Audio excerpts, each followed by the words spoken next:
Good morning बच्चों। पिछले class में आपको मैंने अकाउंटिंग प्रिंसिपल के पार्ट 2 के बारे में बताया था। पार्ट 2 में 3-4 और प्रिंसिपल के बारे में बताया था। अब इसके आगे क्या करना है आपको, अकाउंटिंग प्रिंसिपल्स में नेक्स्ट टॉपिक हमारा है अकाउंटिंग कन्वेंशंस। ठीक है, ये भी प्रिंसिपल के कुछ इक्विवेलेंटी होते हैं, लेकिन ये पूरी तरह से प्रिंसिपल नहीं होते, क्योंकि प्रिंसिपल में एक आपकी ऑब्लिगेशन बन जाती है कि इसको फॉलो करना ही करना है। It shall be follow, it must be follow. ठीक है, एक लॉ की तरह होता है कि भाई उसको फॉलो करना ही करना है। लेकिन अकाउंटिंग कन्वेंशन क्या होते हैं कि ये ऐसे प्रिंसिपल्स होते हैं, ऐसे होते हैं कि जो एक गाइडलाइंस की तरह इस्तेमाल करते हैं। गाइडलाइंस क्या होती है, मतलब कि एक सलाह की तरह आपको दी जाती है कि इसको फॉलो करना चाहिए। लेकिन अगर आपकी सिचुएशन वैसे नहीं बन पाती है जो जिसमें वो गाइडलाइंस को फॉलो किया जाए, तो आपको फॉलो करना है तो करिए, नहीं करना नहीं करिए, लेकिन एक तरह से गाइडलाइंस होती है कि इसको फॉलो करना चाहिए। ठीक है, तो इसमें पहली गाइडलाइन है कन्वेंशन ऑफ फुल डिस्क्लोजर।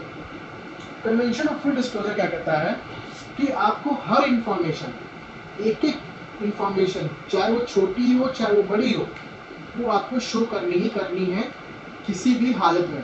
ठीक है, फॉर एग्जाम्पल कुछ साल पहले कोको कोला ने एक ऑफर निकाला था कि जो उसके ओपनर होता है, सॉरी ओपनर कह रहा हूँ मैं, जो उसके जो बॉटल खोलते हैं तो उसके जो ढक्कन होता है, अगर उस पर ऋतिक रोशन की फोटो आती है तो उस बंदे को जिसने वो बॉटल खरीदी है उसको ऋतिक रोशन से मिलने का मौका मिलेगा।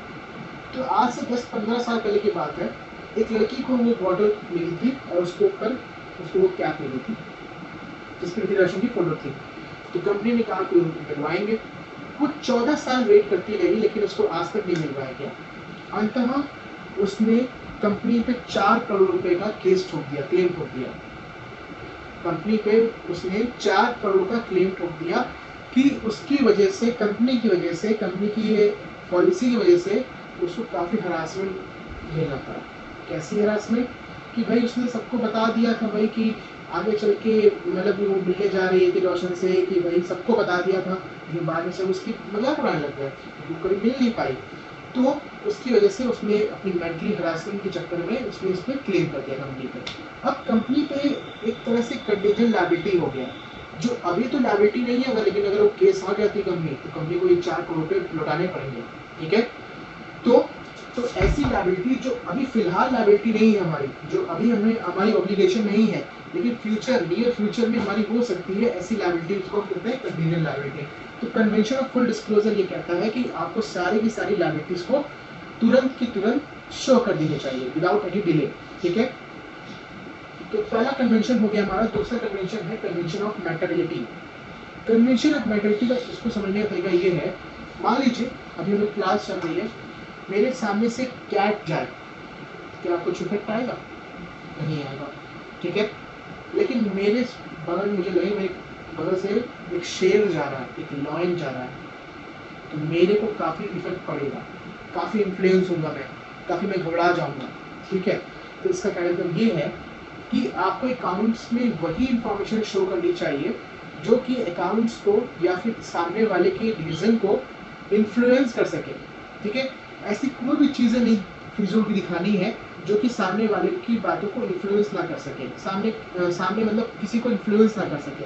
जैसे कहने मतलब ये है कि अगर मैं किसी मेरा कस्टमर आ रहा है, उसको 2 रुपये की चाय पिला दी, ठीक है, तो 2 रुपये शो करना कोई बड़ी बात नहीं है, कुछ मतलब अगर शो करे या ना करे उससे कोई फर्क नहीं पड़ने वाला। हाँ, अगर 2 रुपये की चाय मैंने 10,000 लोगों को पिलाई है, यानी 20,000 रुपये हो गए, तो वो शो करने की जरूरत है क्योंकि उसमें मटेरियल है। ठीक है, तो क्या मतलब ये है कि आपको वही इंफॉर्मेशन शो करनी चाहिए जो कि इन्फ्लुएंस कर सके। ठीक है, ये जनरल गाइडलाइंस है, आपको फॉलो करना तो करिए, नहीं करना तो आप 2 रुपये भी आराम से दिखा सकते हो, कोई दिक्कत नहीं है। ठीक है, ये आप पे डिपेंड करता है, ये जनरल गाइडलाइन है। तीसरा है कन्वेंशन ऑफ कंजर्वेटिज्म। देखिए, अब देखिए, अब हम थोड़ा सा, चलिए हम वो एग्जांपल ले लेंगे क्योंकि ये थोड़ा सा हरासमेंट टाइप का हो जाएगा। मान लीजिए मैंने एक लॉटरी का टिकट खरीदा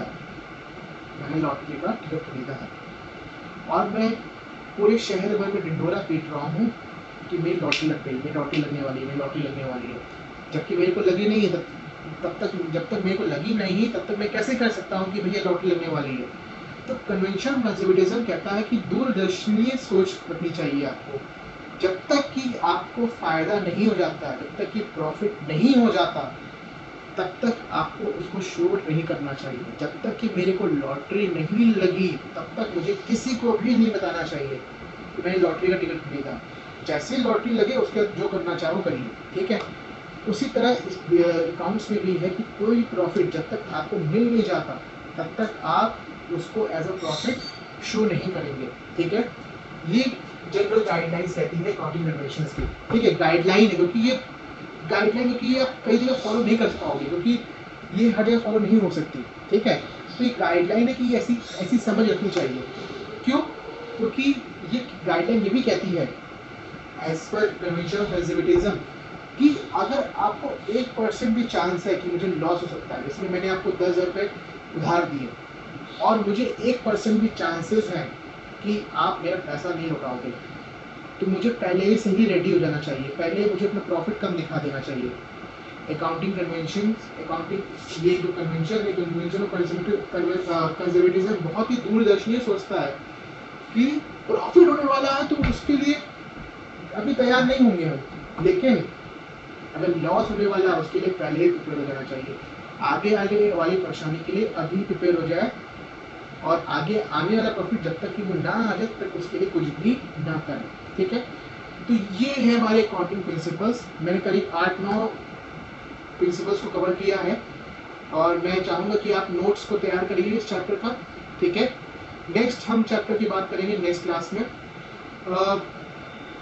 और हम डिटेल में बात कर सकते थे इन प्रिंसिपल्स पे, लेकिन ऑनलाइन क्लास में थोड़ी सी मुझे दिक्कत हो रही है क्योंकि मैं ज़्यादा इलॉबरेट नहीं कर सकता कि साधन भी काफ़ी कम है, रिसोर्सेज भी कम है, लेकिन मैंने जितना आपको बताया उतना सफिशिएंट है। आप बस उस बुक को पढ़ेंगे तो आपको खुद ही समझ आ जाएगा, ठीक है। तो ये थी अकाउंटिंग प्रिंसिपल्स की तीसरी क्लास थी ये चैप्टर भी हमारा ओवर होता है, ठीक है। नेक्स्ट चैप्टर हमारा जो जाएगा उसके बारे में बात करेंगे नेक्स्ट क्लास में, ठीक है। आप नोट्स तैयार करिए।